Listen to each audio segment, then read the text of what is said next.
365 Days of Horsemanship, day 349. Yeah, really nice day today. It's my birthday. I didn't make it up the last couple of days. I have been having some issues with my shoulder. It's causing me some headaches. To be honest, it's my own fault because I had these issues before. They gave me physio exercises. I did the exercises. It got way better. I stopped doing the exercises. Now it's bad again. So I haven't made it up the last couple of days because I've just been too exhausted after work with my headaches and everything. But today's my birthday, so I really wanted to just come up and ride and spend some time with both of them. And yeah, I had a really nice ride with Mia actually. There's 3 new horses, only one of which has actually been in the herd with her. The other 2 haven't, and none of those 3 are in the herd with her at the moment. They're all in the fields next door. So she is kind of surrounded by horses that make her feel really stressed, because in the other field next to her, she's got a herd that is really heavy on the mares, and she definitely finds relationships with mares more difficult, certainly if she doesn't know them.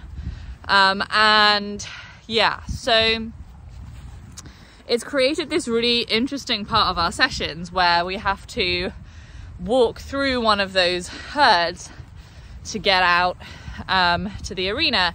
And today, you know, the arrival of the 3rd horse in the last couple of days was really overwhelming for her. She didn't really want to come, and obviously it's my birthday and I would really like to go and ride.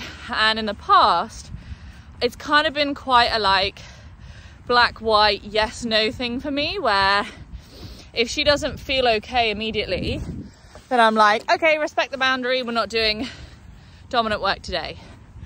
But I kind of was like, I wonder what it is today that's stressing her out.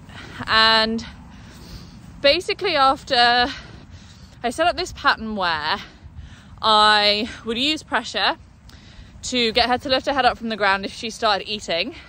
But as long as she wasn't eating, I didn't put any pressure on her, any physical pressure on her. Obviously I'm there, I'm with the halter, my intention is a pressure in and of itself, but I didn't put any physical pressure on her as long as she was not eating. Just to give me the opportunity to observe like which focus category she's thinking about, where her mind is at, what she's thinking, and just kind of try to understand like what's making her feel more stressed today.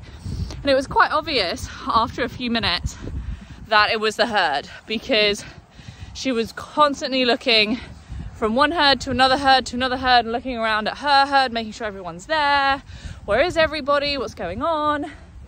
And that was what really, that piece of knowledge gave me the confidence to say, actually, I feel okay pushing through this boundary today because I believe I can help her feel better about this with pressure. Because ultimately, I'm in a place now where I feel like physical pressure for me is really has two precipitators. For me, there are 2 reasons why I might or should be using pressure. First one is safety. If I am doing something that if it goes wrong is going to make both of us, one of us or both of us unsafe, then I will use dominant pressure to reinforce that we do this pattern this way. It's why I have accepted using more dominant pressure with certain aspects of mounting, like if she tries to leave while my foot is in the stirrup, because it's just not safe for either of us.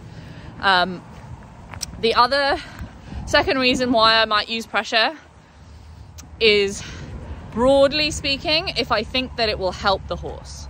If I think that me putting this pressure on is going to lead to an outcome where the horse is going to learn something good, or we're going to get to work through something that's difficult, or I'm going to be able to redirect their energy to something that's going to be less stressful for them and they're going to feel better afterwards, that is why I would use pressure.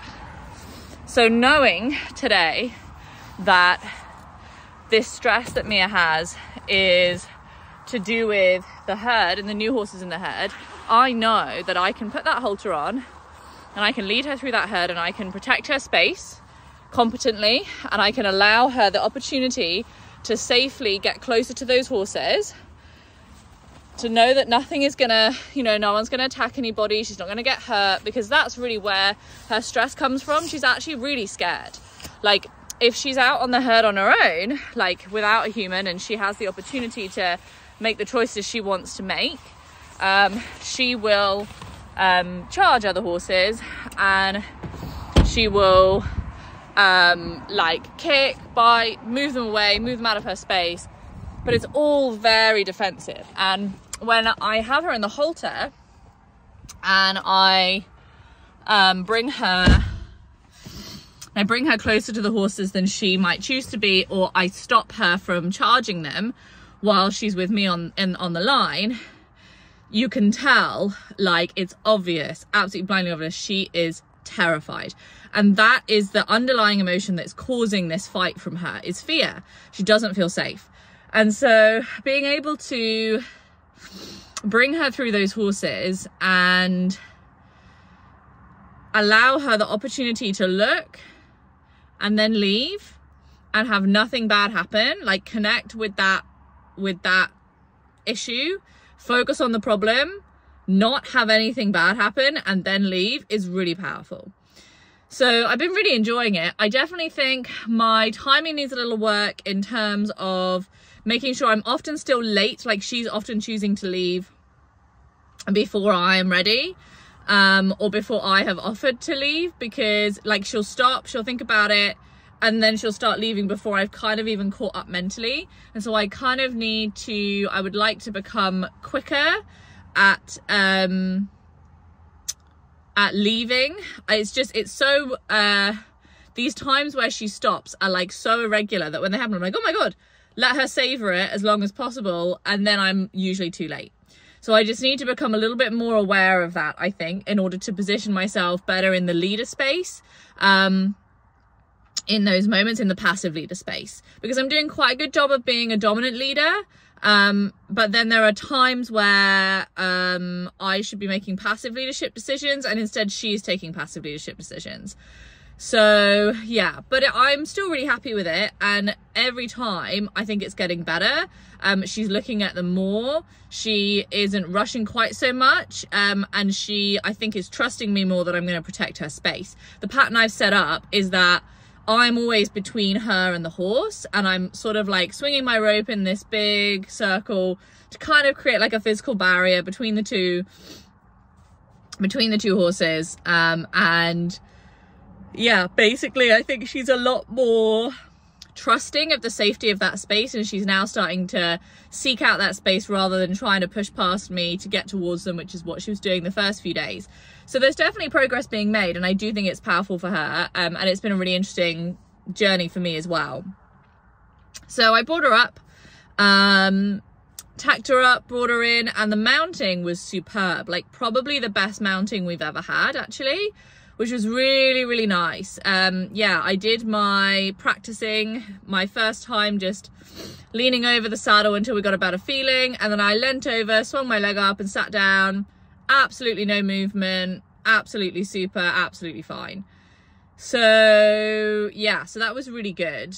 Yeah, I think I maybe ruined it slightly, I don't know. I was so excited about it that I then went to go and like scratch her, and she was like, oh, but then we did have a good scratch, and she really enjoyed it. And yeah, I think next time I just need to do that slightly calmer. I was just so excited that we hadn't moved that I was like, oh my god, that's so exciting. And then I think she was like, so yeah, but it was really, really good.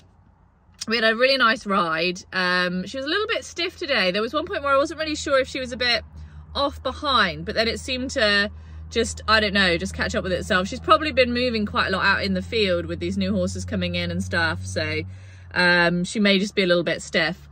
But we had a really nice ride. I think it's definitely time to change up the pattern now. I need to look and see which pattern I'm going to use next.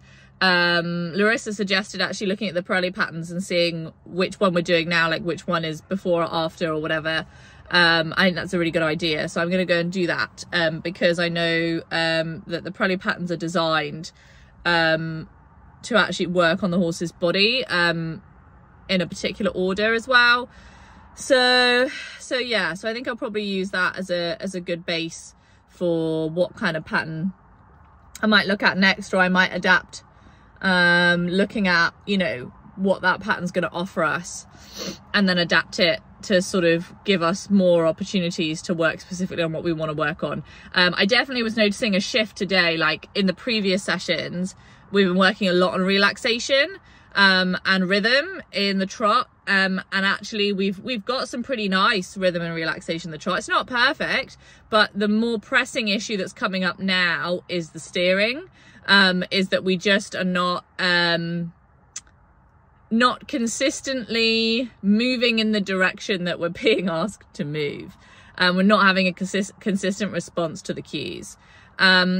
So yeah, which patterns to use to teach that is, or to give us lots of opportunities to practice both of our body positions during turns, is interesting. So I don't know, I'm not sure yet. I will have a look and see. But yeah, I was really happy with it. Went over and hung out with Lawrence just for a few minutes. I'm going off to get a massage now, which is really nice. So yeah, so I didn't have a lot of time, and it was interesting as well actually, because the last few days Lawrence has been really keen to come over and see me, and today he was quite like head down in the grass as well. And so there's probably something also in the season. You know, I've been tired the last few days. I've had these headaches. You know, I think both of the horses are kind of like getting used to their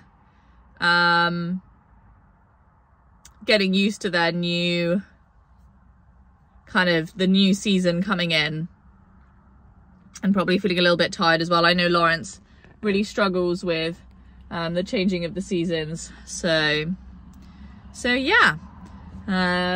But it was a really, really super day. I was really happy with everything. And yeah, I can't wait to come back tomorrow.